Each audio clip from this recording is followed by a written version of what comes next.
On my 69th birthday, my son sent me a text. It contained just 2 sentences, and his wife even liked the message. That single text ended up costing them their access to a $30 million family fortune. What happened next is a story about what happens when you mistake a father's kindness for a fool's weakness.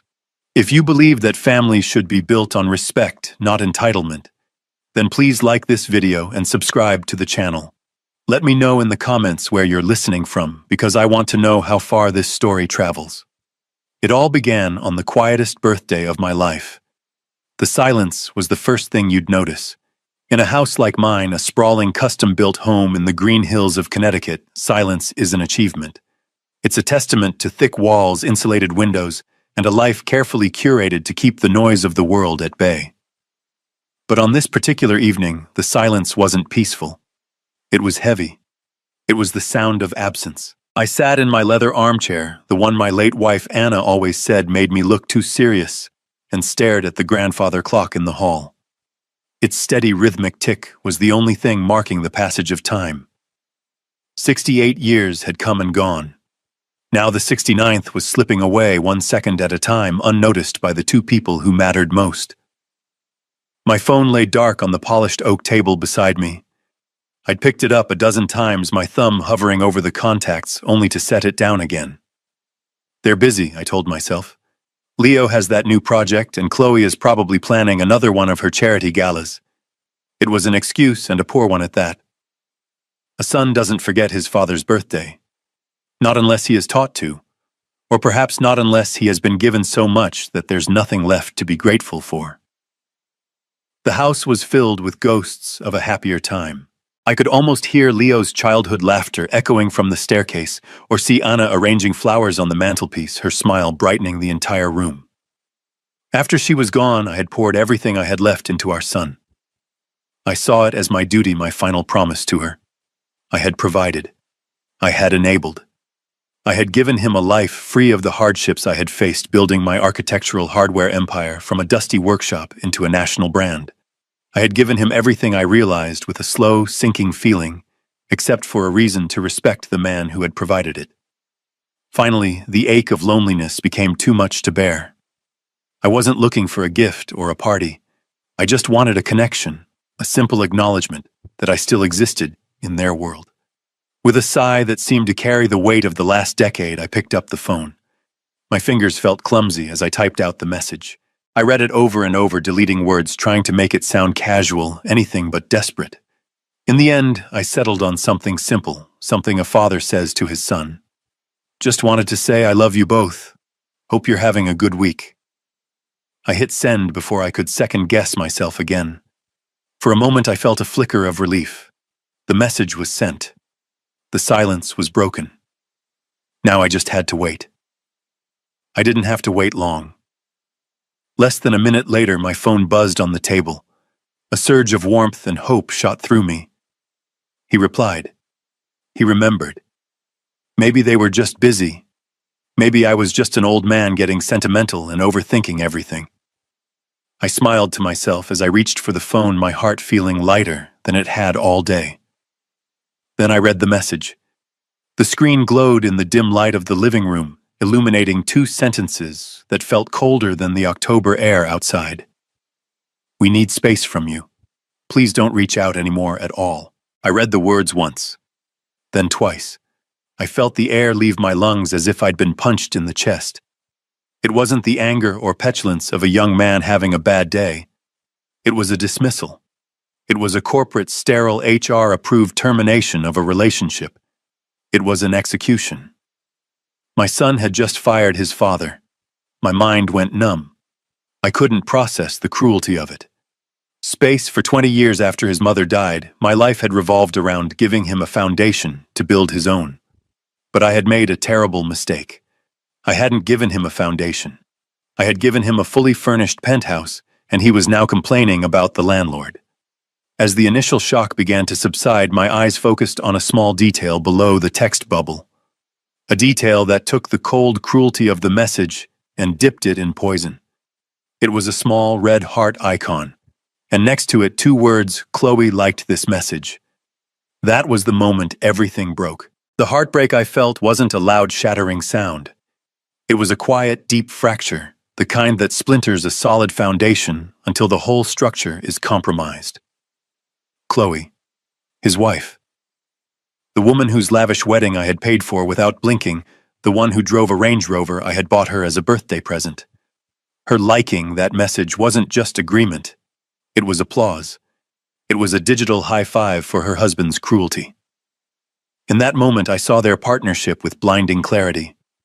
They weren't just a couple. They were a team united in their entitlement. The memories, the ones I had pushed aside for years to keep the peace, came flooding back.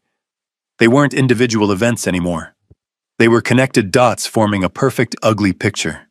The $500,000 down payment for their penthouse in Tribeca, an apartment they referred to as a starter home. The constant stream of credit card statements that arrived at my address, filled with charges from designer boutiques and five-star resorts, all quietly paid from my accounts.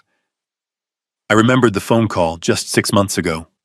Leo's voice, breezy and casual, asking for $200,000 to fund Chloe's latest business idea, an online gallery for emerging artists. He'd presented it not as a request, but as a notification of a withdrawal. When I had gently suggested he should perhaps use some of his own capital, he had laughed. "Dad, this is my capital. It's the family money." I had let it go. I had transferred the money. I had always transferred the money. Because I loved my son, and because I was a fool who believed that one day he would wake up and understand. I was wrong. The text message on my phone was the proof. To them, I wasn't a father. I wasn't even a person. I was a resource, a fund.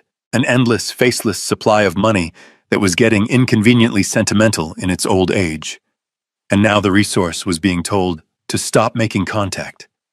I stood up and walked to the window, looking out at the manicured lawn stretching into the darkness. The garden Anna and I had planted together. The home I had built for my family. A profound coldness settled over me, extinguishing the last embers of my sadness. In its place was something new. Something hard and clear and utterly calm. It wasn't anger. It was resolve. You cannot reason with entitlement. You cannot negotiate with disrespect. You can only cut off its supply. I walked back to the table and picked up my phone. My hands were perfectly steady. I opened Leo's contact information. I scrolled down to the bottom and pressed the button that said, "Block this caller." A confirmation message popped up. I pressed block contact without a flicker of hesitation. Then I did the same for Chloe. The digital silence was now complete, and it was on my terms. Then I made a second call. It rang twice before a familiar professional voice answered. "David Sterling." "David, it's Elias," I said, my voice even and calm. "Sorry to call so late." "Elias, no trouble at all. Everything all right?" There was a note of concern in his voice. David had been my lawyer and my friend for 30 years. He had drafted my will, set up my company, and most importantly, he had set up the Thorne Family Revocable Trust. "Everything is perfectly clear," I replied. "We need to meet, first thing tomorrow morning. It's time to make some significant adjustments to the trust." The drive to David Sterling's office the next morning felt different. I wasn't driving through the familiar winding roads of my town. I was moving through a new landscape, one defined by the cold clarity of my decision. The autumn leaves, which yesterday might have seemed beautiful and melancholic, now looked like dead things waiting to be swept away. There was no sadness left in me. There was only a quiet, resolute purpose. Sterling and Associates occupied the top floor of a glass tower in Stamford that overlooked the Long Island Sound. It was a world of quiet power, smelling of expensive leather and old paper. A place where fortunes were protected and dynasties were managed through carefully worded documents. David was standing by his panoramic window when his assistant showed me in. He was a man tailored as sharply as his legal arguments, his silver hair perfectly in place, his suit a testament to understated wealth. He turned, and his eyes, which could dissect a contract with surgical precision, met mine. There was no pity in his gaze, only a deep, knowing understanding. He gestured to one of the leather chairs opposite his vast mahogany desk. "Elias," he said, his voice calm. "Coffee." I shook my head and sat down. Thank you, David. I just need to get this done. He nodded slowly, taking his seat. He folded his hands on the pristine desk, a single thick file placed squarely in the center between us. He didn't ask what was wrong. He didn't offer condolences. He simply waited. He was a good friend and an even better lawyer. He knew this wasn't a social call. I explained the events of the previous night, not with the trembling voice of a heartbroken father, but with the detached precision of a client reporting a breach of contract. I told him about my 69th birthday, the silence, the simple text I sent, and the 2-sentence reply I received. I even told him about Chloe's digital seal of approval, the small heart that had felt like a stiletto blade. When I finished, the silence in the office returned, but this time it felt different. It was an assessing silence, a weighing of facts. David leaned back in his chair, his expression unchanged. "I've been waiting for this call for 5 years, Elias," he said, his voice even. "Ever since Leo's 30th birthday party. The one you hosted at the yacht club. Do you remember what he said during his toast? He thanked you for providing the seed capital for his life, as if he were a startup and you were just an early-stage investor. I knew then that he didn't see you as a father anymore. He saw you as a bank. And Chloe, she's not just a beneficiary of that bank, she's the chief financial officer." Hearing my own unspoken fears articulated so clearly by a rational man like David was a profound relief. It was a validation. It wasn't me being a bitter old man. This was a reality that had been visible to others for a long, long time. I had just been the last one to accept it. David slid the thick file across the desk. The gold lettering on the cover was stark, "The Thorne Family Revocable Trust. Everything of significance is in here." He began, his tone shifting from that of a friend to that of legal counsel. "The deed to their penthouse is held by the trust. The lease agreements for their vehicles are in the trust's name.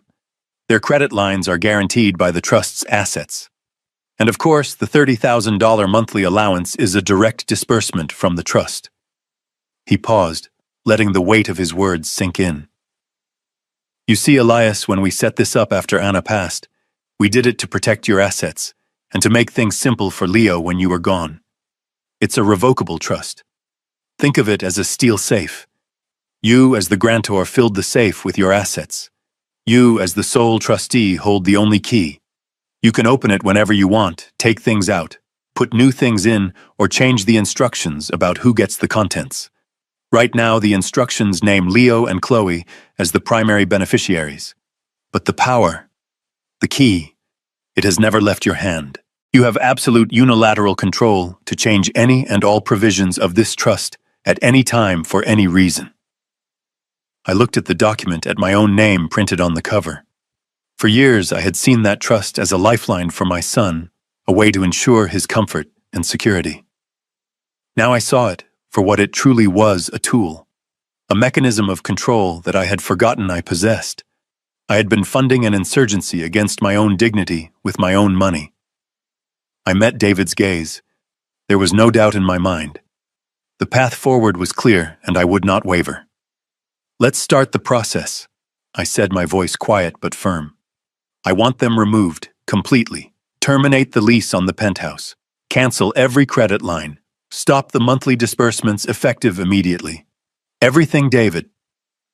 I leaned forward slightly. "We're turning off the supply." While I was in David's office setting the board, the first pieces were already being knocked over miles away in Manhattan. The game had begun, and my son and his wife had no idea they were even playing. I can picture the scene perfectly, as if I were a fly on the wall, because it was a scene they had performed 100 times before. Only this time, the script had been changed without their knowledge. They were having lunch at Per Se, a restaurant, where the price of a single meal could feed a family for a month. It was their natural habitat, a world of hushed tones, panoramic views of Central Park, and food that was arranged more than it was cooked. Chloe was likely taking an artfully composed photo of her truffle-dusted risotto for her social media followers, while Leo swirled a $1,000 bottle of wine pontificating to the sommelier about its subtle notes of oak and blackberry. They were performing the role of wealthy, influential people, a role they had mastered without ever having to read the source material of hard work or consequence. The meal concluded as it always did, with laughter and the quiet, respectful placement of a leather-bound bill folder on their table. Leo would have picked it up with that casual air of ownership. He had a gesture he'd learned from watching me, but without understanding the weight behind it. He wouldn't even have looked at the 4-figure total. Why would he? The money wasn't real to him.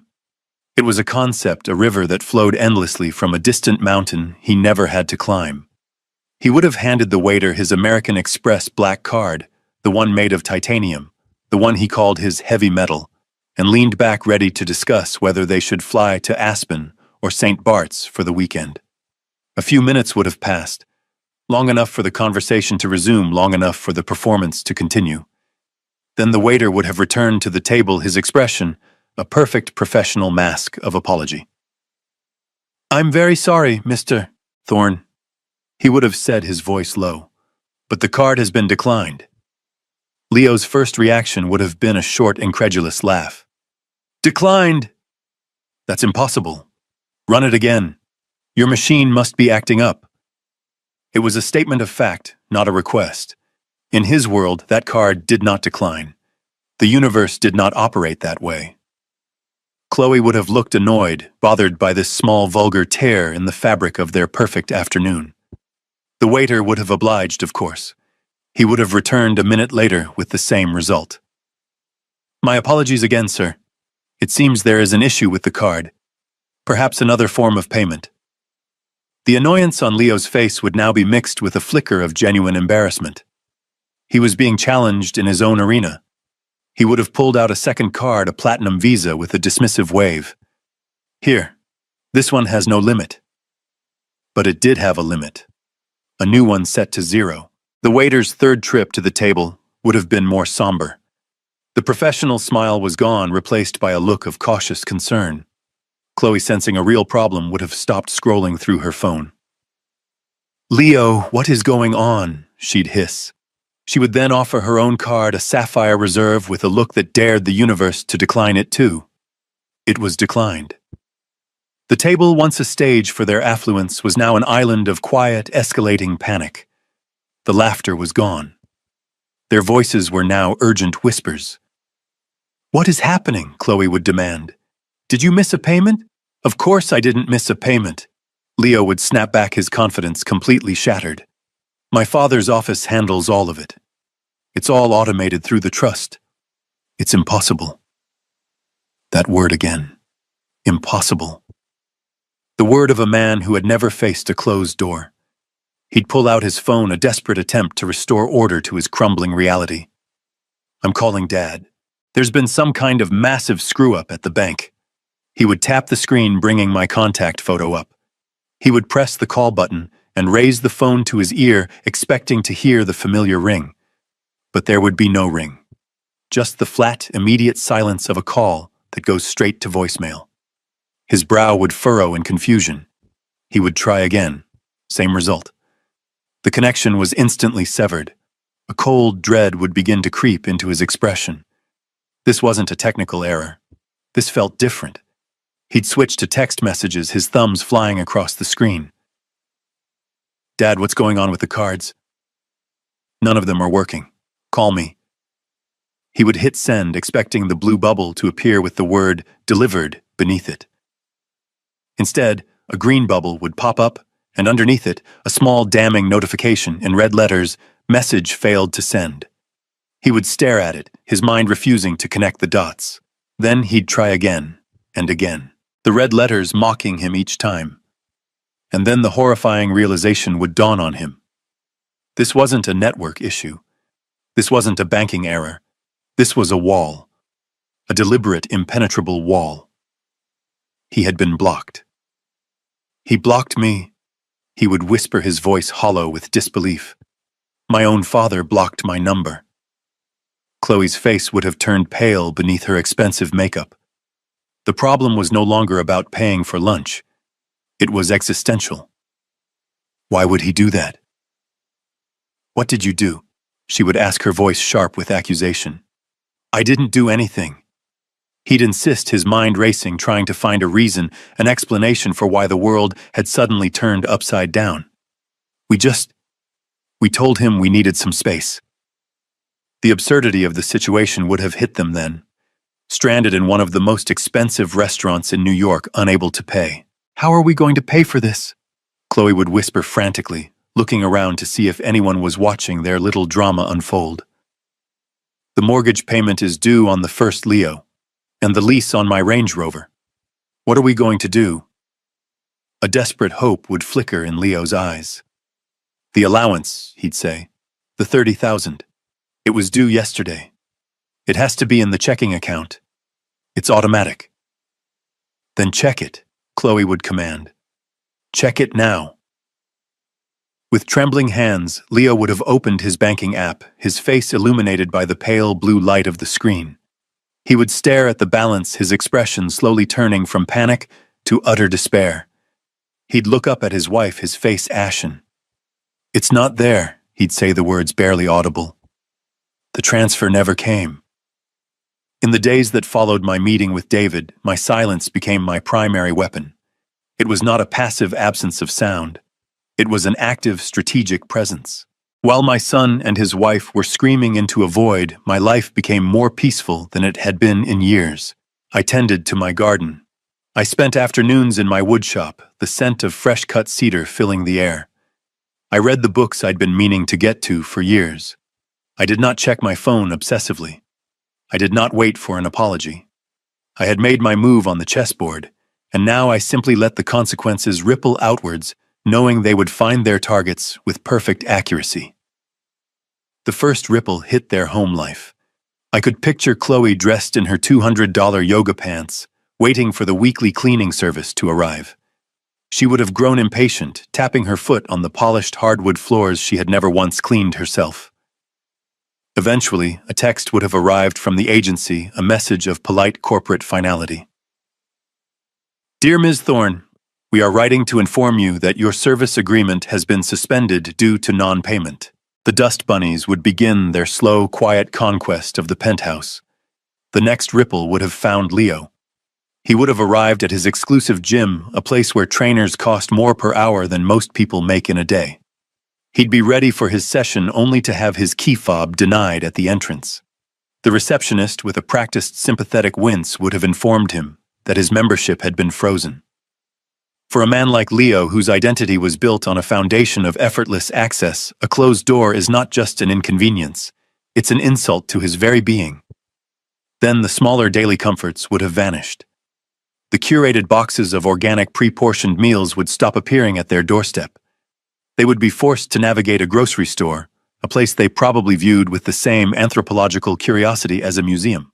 The automatic payments for their wine club subscription, their streaming services, their dog walker, one by one, the invisible pillars holding up their effortless life began to crumble. The world they knew was being unplugged, circuit by circuit. And that is when the next phase began, the liquidation. Pride is a luxury item, and theirs was the first thing they had to sell. I can imagine the tense, bitter conversations in their once perfect apartment. Chloe, her eyes filled with a rage born of fear, pulling out the designer handbags I had bought her. Each one a symbol of a life that was evaporating before her eyes. Leo, his hands trembling slightly, taking off the Swiss watch I had given him for his 30th birthday. They wouldn't go to a common pawn shop. Their pride wouldn't allow it. They would have visited high-end consignment boutiques on Madison Avenue, pretending they were simply curating their collection, all while desperately hoping the check would be large enough to cover next week's expenses. The very gifts I had given them out of love were now being converted into survival cash. The irony was as sharp as it was painful. Their arrogance, once a fortress, was now just rubble. In its place, a raw, primal fear began to grow. The world, for the first time in their lives, was not bending to their will. The safety net they had taken for granted, the one they never even acknowledged, was gone. They were in a free fall, and the ground was rushing up to meet them. Fear is a powerful teacher. It's the one lesson I realized I had failed to give my son, and now the world was teaching it to him for me. Their attempts to reach me became more frantic. My phone, which I kept on silent in my study, became a silent testament to their desperation. Unfamiliar numbers would flash on the screen. I'd let them go to voicemail. An hour later, I would listen. It was always Leo, his voice tight with a forced artificial calm. "Dad. It's me. I'm calling from a friend's phone. Pick up. This isn't funny anymore. We need to talk." The word need was still there. He still believed he was in a position to make demands. More calls came. More texts from numbers I didn't recognize, each one more urgent than the last. They were a frantic storm beating against the stone walls of my silence. But inside those walls I was at peace. I didn't need to block these new numbers. My silence was the only block necessary. It was my answer to every question, my response to every demand, and my rebuttal to every accusation. It was a constant, unwavering, and deeply unsatisfying no. They had asked for space. I was simply giving it to them in a way they had never expected. A month passed. For me, it was a month of quiet routine and newfound peace. For them, it was a month of slow-motion drowning. David kept me informed of the key developments, not out of a sense of gossip, but as a matter of legal record. I knew the money they'd gotten from selling their trinkets wouldn't last. It was like using a teacup to bail out a sinking yacht. They were patching small holes while a gaping chasm was opening up beneath the waterline. And after 30 days of silence, I knew the real storm was about to hit. It arrived in the form of a single piece of paper. It would have been taped to the heavy imported wood of their penthouse door. An official notice from the building's management company, its stark black and red lettering, a violent contrast to the serene elegance of their hallway. It was a notice to vacate for non-payment of rent. I can imagine the moment Leo found it. The confusion, the immediate assumption that it was a mistake, a clerical error meant for someone else. Then the dawning horror as he read the details. Tenant name, the Thorne Family Trust. Amount overdue 2 months' rent totaling $60,000. Chloe's reaction would have been disbelief followed by pure rage. "Rent?" She would have shrieked, the word foreign and insulting on her tongue. "What do you mean rent? We own this place, your father bought it for us." And that would have been the moment of true, soul-crushing revelation for my son. He would have had to admit the truth, perhaps, for the first time, even to himself. I thought he did," he'd stammer. "He always just handled it." They were living in a gilded cage and had never once thought to ask who held the key. The foundation of their entire life, the very floor beneath their feet, wasn't solid ground. It was a rental agreement, and the lease had just expired. The security they had felt was an illusion, and it had just vanished. As if the universe had decided to choreograph their downfall with maximum efficiency, the second blow landed that very same afternoon. Reeling from the eviction notice, their world shrinking to the four walls, they had less than 30 days to vacate. Chloe must have decided she needed to escape. Maybe she was going to a friend's house to complain, or to her mother's to cry. She would have stormed out of the building, her face a mask of fury, and walked towards the spot where she always left her white Range Rover. But the car wasn't there. In its place was a tow truck, its yellow lights flashing with a kind of cheerful indifference. Her car, her status symbol, the vehicle she had so proudly featured in her social media posts, was already hooked. Its front wheels lifted ignominiously off the pavement. A man in a jumpsuit with a clipboard would have met her protests with a shrug. He had the paperwork. The vehicle was being repossessed. Lessee, the Thorne Family Trust. Account status. Delinquent. This wasn't a private failure. This was a public spectacle. The doorman, who had for years rushed to open her door, would have watched with a carefully neutral expression. Neighbors would have peered from their windows. It was the ultimate social humiliation, a real-time downgrade of her entire existence played out on the streets of Manhattan. She could scream, she could threaten, she could cry. It wouldn't matter. The man with the clipboard held all the power. The truck would have groaned, pulled away from the curb, and taken the last vestige of her curated life with it. That was the breaking point. The 1-2 punch of losing their home and their transportation in the span of a few hours shattered whatever composure they had left. Panic in the face of a declined credit card is one thing. The terror of impending homelessness is another entirely. A person's true character isn't revealed in comfort. It's forged in crisis. I had provided my son a lifetime of comfort. Now the crisis would finally reveal the man I had raised. Their options had dwindled to nothing. They had no allies to call, no hidden funds to access. There was only one car left, Leo's sedan. And there was one last desperate and foolish idea. The source of their problem was also in their minds the only possible solution. They had been trying to fight my silence from a distance. Now they would bring the war to my doorstep. I imagine the final conversation in that empty, echoing apartment was short and grim. All the blame and accusations had likely been exhausted, leaving only the raw, metallic taste of desperation. Leo, his face pale and his eyes burning with a new dangerous energy, would have grabbed the last set of car keys off the marble countertop. He would have looked at Chloe, his partner, in a collapsing empire. "Get in the car," he'd say, his voice devoid of its usual arrogance, replaced now with the sharp edge of a man with nothing left to lose. "We're going to Connecticut. He can't ignore us if we're standing on his front lawn. He has to face us." The drive from Manhattan to my home in Connecticut takes about an hour without traffic. For them, I imagine it was an hour filled with a volatile mix of rage, fear, and a desperate flickering hope that a face-to-face confrontation could change things. They still operated under the delusion that their presence, their emotions, held some power over me. They were coming to my home to make a scene, believing that shame or guilt would be the key to opening the vault. They failed to understand that the man they were coming to see no longer lived there. I was in the Rose Garden when they arrived. My security system had given me a quiet, discreet notification on my watch a few minutes earlier: vehicle approaching. I didn't need to check the cameras. I knew who it was. The garden was my sanctuary, the place Anna and I had designed together decades ago. Each rose bush had a name, a history. Tending to them was a form of meditation, a slow, deliberate act of creation and maintenance. That day I had put on my noise-canceling headphones, selecting a playlist of Bach's cello suites. The rich, orderly music filled my head, a perfect soundtrack for the task at hand. The world outside that music, outside the 10-foot stone wall that surrounded my property, simply ceased to exist. I knew they were at the front gate. I could imagine the scene without seeing it. Leo's hand jabbing at the intercom button with increasing force. Chloe pacing on the gravel driveway, her expensive shoes ill-suited for a battle she was about to lose.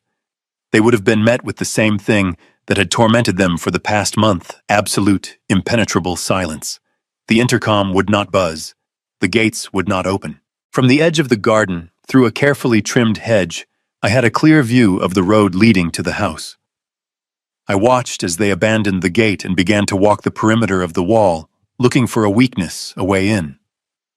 They looked like castaways searching for a breach in the cliffs of an unbreachable island. Eventually, they reached a section where the ornamental iron fence gave them a view of the backyard. And that's when they saw me. I could feel their eyes on me. It was a tangible thing, a prickling on the back of my neck. I knew they were there, standing just 100 feet away, their faces likely pressed against the cold iron bars. I did not turn. I did not acknowledge them. I focused on the task at hand. I selected a hybrid tea rose, a deep crimson one named Mr. Lincoln. I inspected its leaves for any sign of black spot, my movements slow and methodical. I chose my pruning shears, the steel glinting in the afternoon sun, and made a clean, precise cut just above a 5-leaflet stem. This was the true confrontation. Not a shouting match, but a demonstration. My peace against their chaos. My silence against their noise. My closed garden against their collapsing world. They began to shout. I couldn't hear the words, of course. Through the masterful layers of Bach, their frantic cries were reduced to a faint, irrelevant buzzing, like distant insects. But I could see them. I could see Leo's face, red and contorted with rage. I could see Chloe's frantic gestures, her hands pleading one moment and balled into fists the next. They were putting on a grand performance of desperation, but the audience couldn't hear them. They were screaming into a soundproof room. Their power, the emotional leverage they had always held over me, was gone. Their words, which had once been able to cut me to the core, could no longer even reach my ears. They must have gone on like that for 10 minutes, their energy eventually giving way to a ragged, hopeless exhaustion. And that's when the security car arrived. My system is programmed to automatically alert the local patrol if the gate intercom is pressed more than 5 times in a minute, or if a vehicle lingers for more than 10. A sleek black sedan with the logo of the security firm on its side pulled up quietly behind their car. A uniformed officer, a man named Marcus, who had patrolled this neighborhood for years, got out. He was the embodiment of professional calm. He didn't rush or escalate the situation. He simply walked over to them, a polite but immovable presence. I couldn't hear the exchange, but I could read the body language. Leo's initial aggressive posture, Chloe's tearful, dramatic appeal, and Marcus's patient, unshakable stance. He would have listened, nodded, and then quietly informed them that they were on private property and had been asked to leave. They were no longer the son and daughter-in-law of the owner. They were trespassers. The defeat was absolute. There were no more cards to play. They slumped back to their one remaining car, all the fight gone out of them, and drove away. Marcus's car waited until they were out of sight before pulling away itself. The silence returned, this time deeper and more complete. Only then did I turn. I took off my headphones, and the sound of the real world rushed in the gentle breeze, the chirping of a finch in the oak tree. I walked over to the Mr. Lincoln rosebush. I snipped the perfect deep red bloom I had just pruned and held it, its fragrance rich and complex. I had weathered their final desperate assault without raising my voice, without taking a single step outside my garden. I had won not by fighting back, but by simply refusing to be part of their storm. The drive back to the city must have been a long and silent one. Their final desperate gambit had failed in the most humiliating way possible. They had brought all their fury and desperation to my door, and had been turned away not by an angry confrontation, but by a wall of serene indifference. They had been dismissed. Their power was gone, their resources were gone, and now their hope was gone. What followed was the inevitable final stage of their collapse, the complete unraveling. It began that evening. It was a storm of communication directed at a man who was sitting peacefully in his study reading a book on Roman history. The calls came from numbers I didn't recognize, one after the other, a frantic digital assault. I had set my phone to automatically silence and log any calls not from my contact list. I didn't have to lift a finger. The technology did the work, acting as a silent digital butler, turning away unwanted guests at the door. It wasn't until the next morning, as I drank my coffee and watched the sunrise paint the sky, that I decided to review the events of the night. Not out of concern, but out of a need for documentation. I opened my voicemail and I listened. The first message had come shortly after they would have gotten back to the city. Leo's voice was raw, ragged with fury. "You think this is a game? You think you can just hide behind your walls and your security guards? You can't do this to us. This is our life you're destroying. My wife is a wreck. We're losing everything. Do you even care after everything After everything you were supposed to do for us?" The entitlement was still there, buried under the anger. The belief that I owed him this life of luxury. An hour later, another message from a different number. The tone had shifted. The anger was gone, replaced by a syrupy, cloying layer of fake concern. It was a performance, and a bad one at that.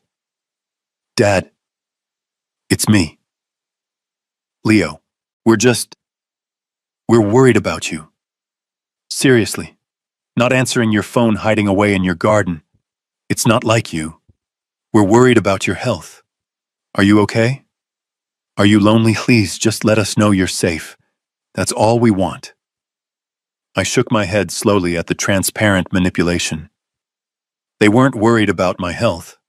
They were worried about the health of their bank account. The messages continued throughout the night, a descending spiral into utter desperation. The final one, left sometime around 3 in the morning, was almost unrecognizable. The voice was hoarse, broken. All the anger and pretense had been stripped away, leaving only the sound of a man completely defeated. "Dad, please," he whispered, and I could hear the sound of Chloe crying softly in the background. "Please, I'm sorry. Okay, I'm truly sorry. For the text. For everything. We were stupid. We made a mistake. A terrible, terrible mistake. We'll do anything to make it right. I'll get a job, a real one, I swear. We'll pay you back. Just, please don't do this. Don't throw us away. We're your family. Please, Dad. Just call me back. After listening to the last pathetic plea, I exited the voicemail and opened my phone's blocked call registry. My system keeps a log of all incoming activity. I scrolled through the entries from the previous night. Page after page of blocked calls from a handful of unknown numbers, all time-stamped between 7 p.m. and 4 a.m. At the top of the screen, the phone's software had tallied the total. The number was precise. 109. 109 desperate, futile attempts to breach the walls of my resolve. I set the phone down. The experiment was complete. The data was collected. It was time for the final phase. I picked up the phone again and made a single call. David, what I said when he answered. It's time. Send them the email. A few hours later, a message would have appeared in their inbox, an electronic dove in the midst of their flood of despair. It would have come not from me, but from the formal, intimidating address of Sterling and Associates. The subject line would have been simple: meeting regarding the Thorne Family Trust. The message itself was brief, professional, and devoid of any emotion. Dear Mr. Thorne and Ms. Thorne, on behalf of my client, Elias Thorne, I am writing to invite you to a meeting to discuss the future of the Thorne Family Trust. The meeting will be held at our offices this Friday at 10:00 a.m. sharp. Please confirm your attendance at your earliest convenience. I knew exactly how they would interpret that email. They would not see the cold legal formality. They would not recognize the language of a summons. They would see it as a white flag of surrender. They would believe that their campaign of desperation, their 109 calls, their pathetic apologies, had finally worked. They would think they had broken me. They would believe they were coming to my lawyer's office to negotiate the terms of their reinstatement. They had no idea they were simply coming to sign their own death warrant. The morning of the meeting, I arrived at David's office an hour early. We sat in his private study, the final notarized documents resting between us on his desk. There was no last-minute hesitation, no flicker of doubt. The preceding month had only solidified my resolve. David reviewed the sequence of events one last time, not as a friend questioning my choice, but as a lawyer ensuring the execution would be flawless. "Are you ready, Elias?" he asked. I looked out the window at the city below, a sprawling ecosystem of cause and effect, of actions and consequences. "I've been ready for a long time," I said. "Let's go to the conference room." The room was designed to intimidate. It was a long, narrow space dominated by a single colossal slab of mahogany, polished to a mirror shine. One wall was entirely glass, offering a dizzying panoramic view of the city. It was a room that made you feel small, a place where multi-million-dollar deals and bitter corporate divorces were finalized with the stroke of a pen. It was the perfect venue for what was about to happen. I took my seat at the head of the table with David to my right. The heavy leather-bound document lay directly in front of me. We waited. They arrived precisely at 10 o'clock. Their punctuality was a sign of their desperation. They were led in by David's assistant, and for a moment I saw them not as my son and his wife, but as two strangers walking into a trap. They looked diminished. The weeks of stress had stripped away their glossy veneer. Leo's suit, though expensive, seemed to hang off his frame, and his eyes were shadowed with sleepless nights. Chloe's makeup couldn't quite hide the anxiety that tightened the corners of her mouth. They were trying to project an image of contrite, responsible adults, but they just looked like frightened children who had been called to the principal's office.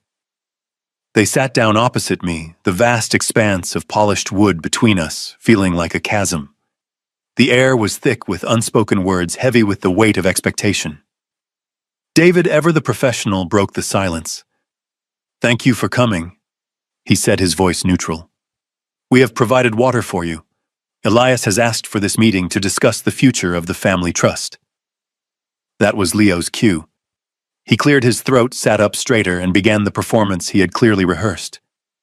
"Dad," he started, his voice straining for a tone of earnest sincerity. "First of all, Chloe and I just want to say how deeply sorry we are. The last month has been a nightmare. But it's given us a lot of time to think, and we realize things got out of hand. There was a complete misunderstanding, a breakdown in communication." He paused, looking for a reaction from me. I gave him none. I simply sat there, my hands resting on the table, my expression unreadable. My silence unnerved him, and he rushed to fill it, his words tumbling out faster now. "We've been under a tremendous amount of stress lately with work and, well, everything. And we acted poorly. That text message, it was inexcusable. It was sent in a moment of frustration, and we never ever meant for it to hurt you. We love you, Dad. You're our father, and that's the most important thing." Chloe on cue reached across the table as if to touch my hand, her eyes welling up with crocodile tears. "We love you so much, Elias," she whispered. I continued to listen, my gaze steady. His speech was a masterpiece of evasion. It was filled with we and us, with external pressures and mutual misunderstandings. There was no ownership, no real accountability. He wasn't apologizing for what he did. He was apologizing for how I had reacted. He was apologizing because he was desperate, because his entire world had been taken away and he wanted it back. He spoke for another 5 minutes, his monologue winding through a maze of flimsy excuses and hollow promises about how things would be different from now on. When he finally sputtered to a stop, the silence that fell upon the room was even heavier than before. He looked at me, his eyes pleading, searching for a sign of forgiveness, a crack in my resolve. He was waiting for a conversation, a negotiation. He was expecting me to list my grievances, to demand new terms, to engage in the familiar emotional dance we had done so many times before. I let the silence stretch, letting their discomfort build to an almost unbearable level. Then, with a slow, deliberate motion, I placed both my hands on the leather-bound document in front of me. The sound of my palms on the smooth cover was the only noise in the room. I did not raise my voice. I did not argue with his points or dissect his insincere apology. There was nothing left to debate. I pushed the document forward.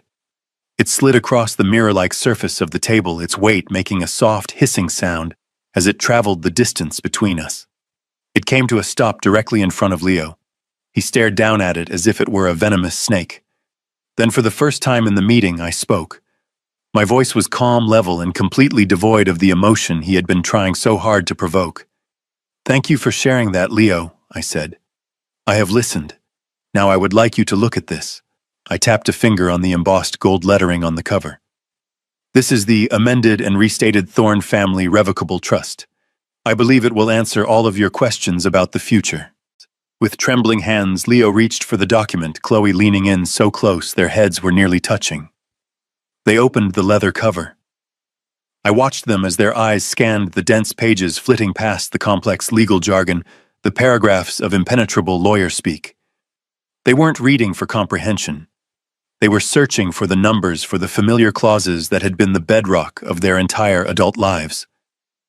Their fingers fumbled as they turned the pages, a frantic search for a reality that no longer existed. I decided to guide them. My voice cut through their panicked silence, calm and clear. "You can turn to page 12, I said. Section 3. It's the section on primary beneficiaries. I believe you'll find it has been simplified." Leo's finger traced the lines of text, his breathing growing shallow. I gave him a moment to find it.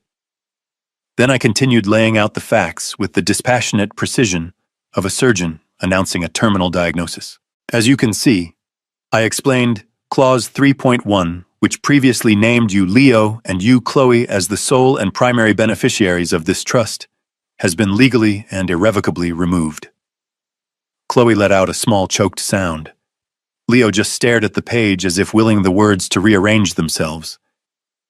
"Furthermore," I continued, my voice unwavering, "Clause 3.2, the provision which stipulated the terms of the monthly $30,000 allowance, and the payment of all associated credit lines and leases has been deleted in its entirety. There are no longer any financial provisions for either of you in this document. The silence in the room was absolute. The only sound was the faint hum of the city traffic far below. Finally, Chloe looked up, her face a mask of utter disbelief. The question she asked was the last gasp of her lifelong entitlement, the final dying twitch of a worldview that had just been rendered extinct. "So," she stammered, her voice a reedy whisper. "So where does the money go?" I allowed myself a slow, deliberate motion. I turned a page in my own copy of the document, the crisp sound of the paper echoing in the quiet room. "An excellent and practical question, Chloe," I said. "If you will both turn to page 15, you'll find the new clause 4.1. It outlines the trust's revised primary directive and sole beneficiary." They fumbled to the page. They saw the new title, the new name, but they didn't understand. So I told them. The entirety of the trust's assets, an estimated $32 million, will now be transferred to establish a new perpetual endowment. It will be called the Thorne Next Generation Scholarship. Before they could even process the name, David Sterling spoke for the first time, his voice adding a layer of cold legal finality. "The scholarship," David clarified, reading from a summary sheet, "is a full-ride endowment in perpetuity. It will cover all tuition, room and board for students from low-income backgrounds who have demonstrated exceptional merit and wish to pursue degrees in business administration and industrial design at Connecticut State University." David's words hung in the air, each one a hammer blow. I let the silence stretch for a beat, and then I delivered the final fatal twist. I looked directly at my son. The boy I had raised, the man he had become, the failure he had chosen. "That's the school you dropped out of, Leo," I said, my voice perfectly level. "After I paid for 2 full years, I thought it was about time someone actually graduated from there with a Thorne family investment." And that was it. The collapse was total. Chloe made a sound like a wounded animal. Leo's face, already pale, drained of all remaining color. He looked not just beaten, but erased.